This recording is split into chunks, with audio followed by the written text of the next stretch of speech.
What a storyline you've had. Did you know going in that this is going to be the arc of your time in Coronation Street? Well, initially, no, because I've been there about 6.5 years now. But when we first discussed this particular storyline, I was just going in there wanting a big storyline. I wasn't really aware that they was going to put this to me. Yeah. And initially I had it with Kate Oates, and I said, yes, I love this storyline, I really want to do it. And then later on I had a meeting with Ian and we were both discussing the outcome of it.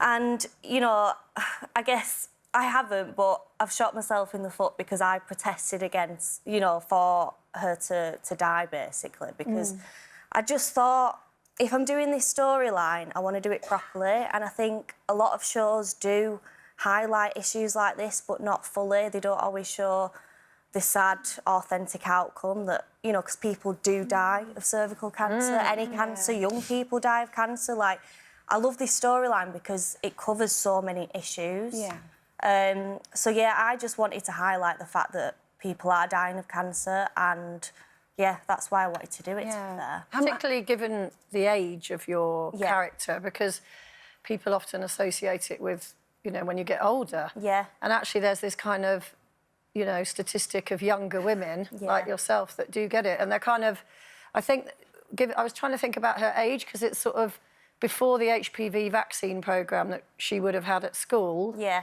But before you enter into the testing at 25. So it is that kind of dangerous time. Yeah, it is. And also, at the start of the storyline, we wanted to highlight the fact that you can get pregnant. I mean, you can get cancer in and around pregnancy. And when we first had the meeting with Mummy Star, they were telling me about it, and I felt really ignorant because I didn't even know that could happen. So I just think this storyline's brilliant at highlighting, like I said, so many different issues that's happening, you know, cancer in and around pregnancy, young people who get cancer, cervical cancer, you know. And have you had an incredible response?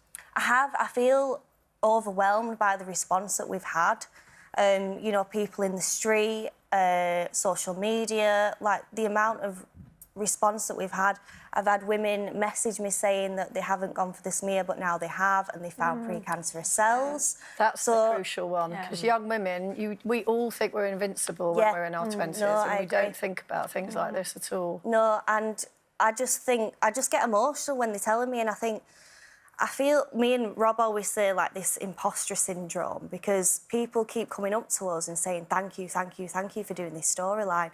And I just think, I'm acting it, I'm not curing cancer, you know, I'm not actually doing anything. But you're helping raise awareness, which is absolutely fundamental, which is what we want our programmes to do as well, which is great. And in terms of the research you had to do for this role, I mean, that must have been quite hard. Did you actually have to speak to people who did have cancer? Yeah. And were going through exactly that? Pretty much. Pete Walrath, he's the founder of Mummy Star, he was brilliant. Because he's essentially Daniel's character in real life. So just hearing his story, I was like, wow, OK. And I was in touch with the women who have survived cervical cancer, but all the ins and outs of leading up to it and when they thought they weren't going to survive. And yeah, and we had medical advisors on set as well. I actually, you'll see this week, I don't know if you'll notice, but I actually have got a bump on, like a pregnancy bump, because they said, because of the cancer that Sinead has particularly got, all her liver would be swollen. Right. So I thought, right, I want that as well, because it'll help me play it. And I've just done as much research as I could, really. I wanted it to be as real as possible. So I just hope that it comes. Well, we can actually show a little clip of that. Let's take a look. I want you to be able to move on with someone else.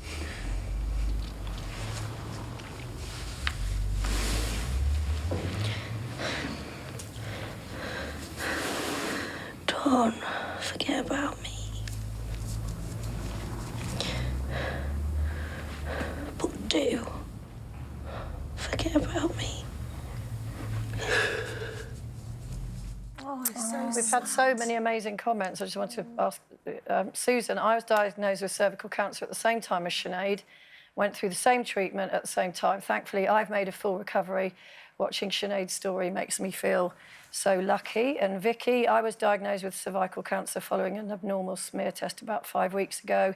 I've undergone treatment, doctors are positive. Any awareness is positive awareness. Well done, Coronation Street. How did you feel watching that? You looked like you found it a bit of a struggle. Yes, I watched the press screening on Monday of her final scenes, and I can't watch it again. I think once we was filming it, you couldn't really get out of it. You know, you immerse yourself in the part so much. Whenever we went back to Sinead's room, people was just on and off crying, you know, parts of the crew, me and Rob. Like, it felt so real, and I thought the only way we can play this part is if we tap our minds into it. It's real. Yeah. All of it felt real for me.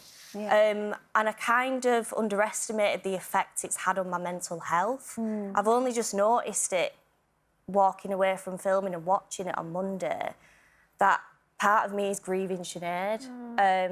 And it's bizarre, but I've started doing like a fitness thing to safeguard myself, and that's really helping me, like, mentally. It's been your life for 6 years, hasn't it? Yeah, it's just, I think I sound silly saying it, but I believe that Sinead's real. You know, I played her for like 6.5 years. Me and Corrie created this character. I feel like she's my friend. Yeah. So watching her die was just awful. But you know, it's raising awareness, and I just hope that we are doing that.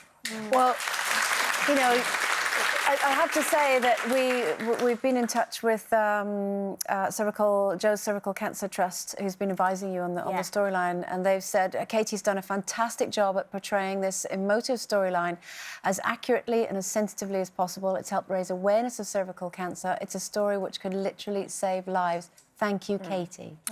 And Mummy Star, which you mentioned, the way that Katie has harrowingly portrayed Sinead's experiences following her cancer diagnosis for the past 12 months has been incredibly powerful. She's a truly wonderful patron to our charity. So, you know, it's not very often that you get told thank you for the work that you do, which is just, it's just your job at the end of the day, being an actress. But what you and Coronation Street have done with this storyline could literally save lives. So it's incredibly, incredibly powerful. Thank you for coming on today to tell us about it. It's Katie McGlynn, everyone.